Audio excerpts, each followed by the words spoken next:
श्री कृष्ण भगवान द्वारका में रानी सत्यभामा के साथ सिंहासन पर विराजमान थे। निकट ही गुरूर और सुदर्शन चक्र भी बैठे हुए थे। तीनों के चेहरे पर दिव्य तेज झलक रहा था। बातों ही बातों में रानी सत्यभामा ने श्री कृष्ण से पूछा कि हे प्रभु, आपने त्रेता युग में राम के रूप में अवतार लिया था। सीता आपकी पत्नी थी, क्या वे मुझसे अधिक सुंदर थी? द्वारकाधीश समझ गए कि सत्यभामा को अपने रूप का अभिमान हो गया है। तभी गुरूर ने कहा कि भगवान, क्या दुनिया में मुझसे भी ज़्यादा तेज गति से कोई उड़ सकता है? इधर सुदर्शन चक्र से भी रहा नहीं गया और वे भी कह उठे कि भगवान, मैंने बड़े बड़े युद्धों में आपको विजयश्री दिलाई है। क्या संसार में मुझसे भी शक्तिशाली कोई है? भगवान मन ही मन मुस्कुरा रहे थे। वे जान रहे थे कि उनके इन तीनों भक्तों को अहंकार हो गया है और इनका अहंकार नष्ट करने का समय आ गया है। ऐसा सोचकर उन्होंने गुरूर से कहा कि हे गुरूर, तुम हनुमान के पास जाओ और कहना कि भगवान राम माता सीता के साथ उनकी प्रतीक्षा कर रहे हैं। गुरूर भगवान की आज्ञा लेकर हनुमान को लाने चले गए।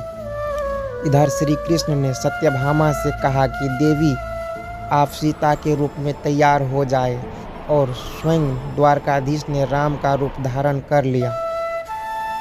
मधुसूदन ने सुदर्शन चक्र को आज्ञा देते हुए कहा कि तुम महल के प्रवेश द्वार पर पहरा दो और ध्यान रहे कि मेरे आज्ञा के बिना महल में कोई प्रवेश न करे। भगवान की आज्ञा पाकर सुदर्शन चक्र महल के प्रवेश द्वार पर तैनात हो गए। गुरूर ने हनुमान के पास पहुंचकर कहा कि हे वानर श्रेष्ठ, भगवान राम माता सीता के साथ द्वारका में आपसे मिलने की प्रतीक्षा कर रहे हैं। आप मेरे साथ चले, मैं आपको अपनी पीठ पर बैठाकर शीघ्र ही वहां ले जाऊंगा। हनुमान ने विनयपूर्वक गुरूर से कहा, आप चलिए, मैं आता हूँ।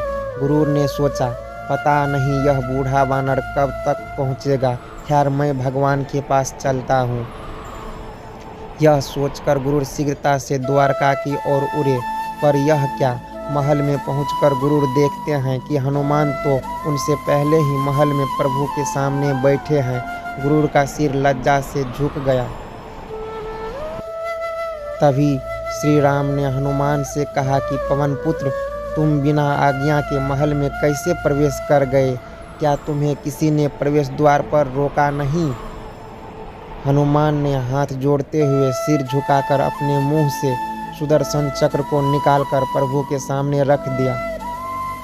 हनुमान ने कहा कि प्रभु, आपसे मिलने से मुझे इस चक्र ने रोका था, इसलिए इसे मुंह में रख मैं आपसे मिलने आ गया। मुझे क्षमा करें। भगवान मन ही मन मुस्कुराने लगे। हनुमान ने हाथ जोड़ते हुए श्री राम से प्रश्न किया, हे प्रभु, आज आपने माता सीता के स्थान पर किस दासी को इतना सम्मान दे दिया कि वह आपके साथ सिंहासन पर विराजमान है? अब रानी सत्यभामा का अहंकार भंग होने की बारी थी। उन्हें सुंदरता का अहंकार था जो पल भर में चूर हो गया था। रानी सत्यभामा, सुदर्शन चक्र व गुरूर जी तीनों का गर्व चूर चूर हो गया था। वे भगवान की लीला को समझ रहे थे।